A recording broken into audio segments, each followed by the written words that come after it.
सकते, लालजू से प्यार कर सकते। ये तो महादेव जी के संबंध से वो रीझ गए, संबंध से रीझते और स्वीकार कर लिया। बस ये पारस मणि छू गई तो जंगहा लोहा स्वर्ण बन गया, स्वर्ण बन के मुकुट बन के चमकने लगा। बस ये खेल है। तो ऐसे महादेव परम गुरु, उनको समर्पित हो जाए।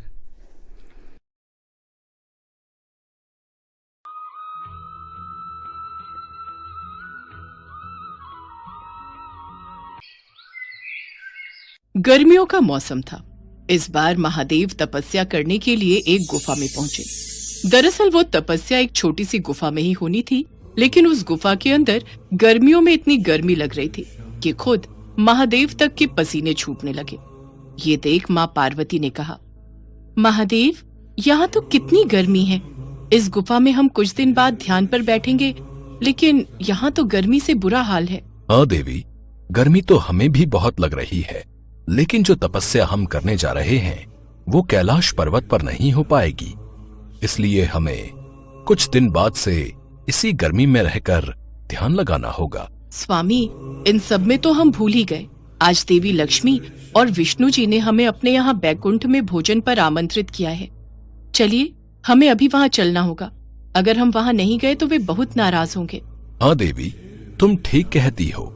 चलो, बैकुंठ चलो। कुछ ही देर में दोनों बैकुंठ पहुँच जाते हैं, लेकिन बैकुंठ में माता लक्ष्मी के यहाँ पहुंचकर तो उन्हें गर्मी का एहसास ही नहीं होता।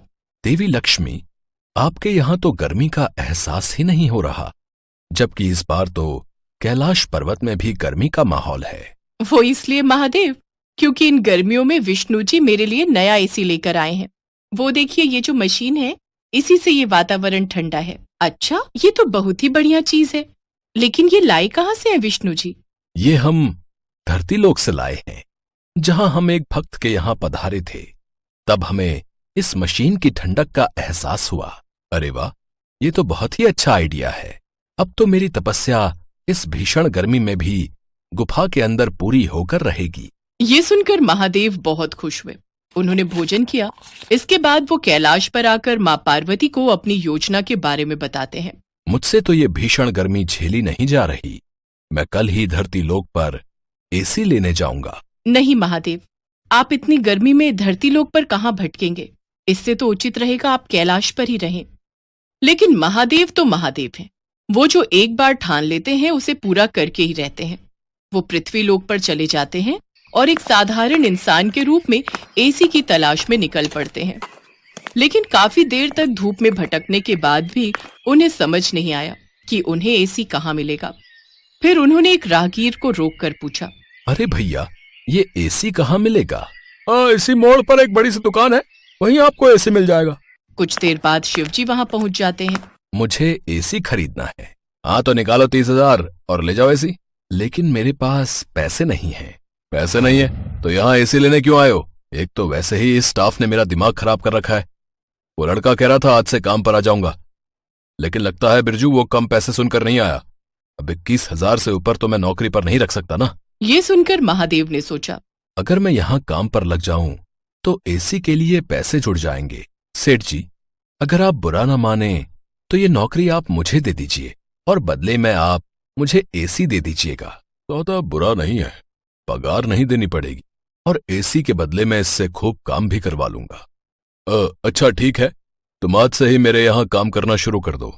जब महीना हो जाएगा तो मैं तुम्हें एसी दे दूंगा। ये सुनकर महादेव खुश हो जाते हैं और उस दुकान पर काम करने लगते हैं।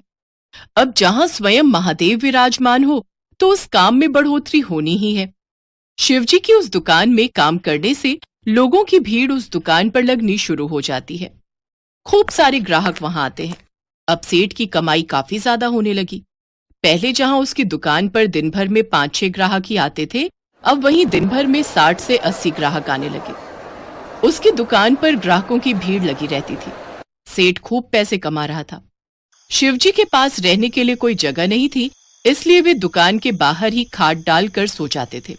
एक रात अचानक दुकान के अंदर आग लग गई। इस बात का आभास शिवजी को हुआ तो वो फौरन सेठ जी को बुलाकर ले आए। सेठ जी जल्दी चलो, मुझे लगता है दुकान के अंदर आग लग गई है। क्या? मेरी दुकान के अंदर आग लग गई है? हे भोलेनाथ, मेरी दुकान और माल की रक्षा करना। वो दोनों जल्दी से दुकान की ओर भागते हैं जहां अंदर की तरफ से धुआं आ रहा था। हे महादेव, मेरी दुकान की रक्षा करो। ये सुनकर महादेव मंद मंद मुस्कुराए और उन्होंने चुपके से अपना हाथ उठाया और उस दुकान पर अपनी कृपा बरसाई। सेठ ने जैसे ही दुकान खोली तो अंदर सब कुछ ठीक था, बस थोड़ा सा काउंटर ही जला था। सेठ ने हाथ जोड़कर प्रभु से कहा, हे प्रभु महादेव, आपकी कृपा से मेरी दुकान में आग फैलने से बच गई। आपका बहुत बहुत धन्यवाद प्रभु। और महेश, तुम्हारा भी बहुत बहुत शुक्रिया। अगर तुम मुझे वक्त पर ना बुलाते तो मैं पूरी तरह से बर्बाद हो जाता। जब तुमने मुझे मदद के लिए पुकारा तो भला मैं कैसे नहीं आता। ये कहकर शिवजी अपने असली रूप में आ जाते हैं। महादेव को अपने सामने देख सेठ की आंखों में आंसू आ जाते हैं। वो उनके चरणों में प्रणाम करता है। लेकिन महादेव, आप क्यों इतने दिनों तक मेरे यहाँ नौकर का कार्य करते रहे? फिर महादेव उन्हें पृथ्वी लोक पर आने का कारण बताते हैं। आपकी तपस्या के लिए एसी आपको मेरी दुकान से चाहिए भगवान। मेरे तो भाग्य खुल गए। मैं स्वयं अपने भगवान को अपनी दुकान से एसी दे रहा हूँ। माँ पार्वती को यह भेंट दे रहा हूँ। मुझे क्षमा करना प्रभु, जो मैंने आपसे पिछले दिनों कार्य करवाया। तुम्हें माफी मांगने की कोई जरूरत नहीं है सेठ। मेरी और पार्वती की यही इच्छा थी कि मैं अपनी मेहनत से एसी ला सकूं। ये सुनकर सेठ जी की आंखों में आंसू छलक आते हैं। सचमुच भगवान किस रूप में किसके पास आ जाए ये किसी को नहीं पता। महादेव ने उस सेठ के पास 1 महीने तक काम किया और अब उन्हें एक एसी मिल गया। वो एसी लेकर महादेव कैलाश लौट आते हैं। फिर माँ पार्वती जब वो एसी देखती हैं, साथ ही उन्हें सारी बात पता चलती है तो वो बहुत खुश होती हैं। फिर उनकी मेहनत देखकर वो शिव जी के हृदय से लग जाती हैं, जिसके बाद महादेव उस एसी को उस गुफा में लगा देते हैं। फिर दोनों ठंडी ठंडी हवा में बैठकर तपस्या में लीन हो जाते।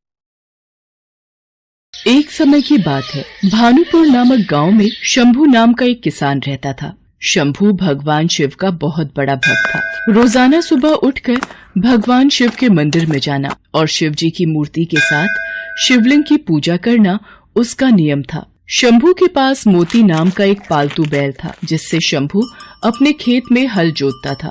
मोती शंभू के लिए मानो तो परिवार का सदस्य ही था। माधवी, ये देखो, आज मैं अपने मोती के लिए कितनी हरी हरी घास और चारा लाया हूँ, पर ये मोती है कहाँ? खूंटी से तो बंधा नहीं हुआ है। कस्तूरी ले गई है उसे घुमाने। मोती की आदत को बिगाड़ दिया है तुम्हारी बिटिया ने। और मोती भी कम नहीं है। जब तक शाम के वक्त कस्तूरी उसे पूरे गांव में घुमाने ना ले जाए, उसे भी चैन नहीं आता। लो, आ गई तुम्हारी लाडली।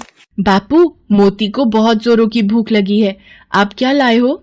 ये देख, मैं अपने मोती के लिए हरी हरी घास, पेड़ पौधों की टहनियाँ और सूखा चारा लाया हूँ। ये ले मोती बेटा, आराम से खा। मोती चारा खाकर कितना खुश हो रहा है माँ बापू। मेरा बच्चा, मेरा मोती, ये तो हम सबकी जान है।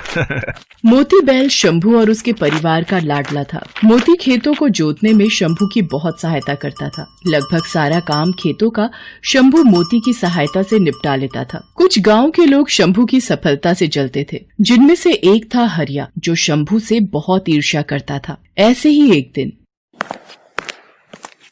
अरे शंभू, तू सुबह शाम शिव मंदिर में पूजा ही करता रहता है? कुछ देर अपने दोस्तों के साथ भी समय बिता लिया कर। शाम का वक्त है, आ जाता हूँ घड़ी, हमारे साथ भी कुछ खा पी ले।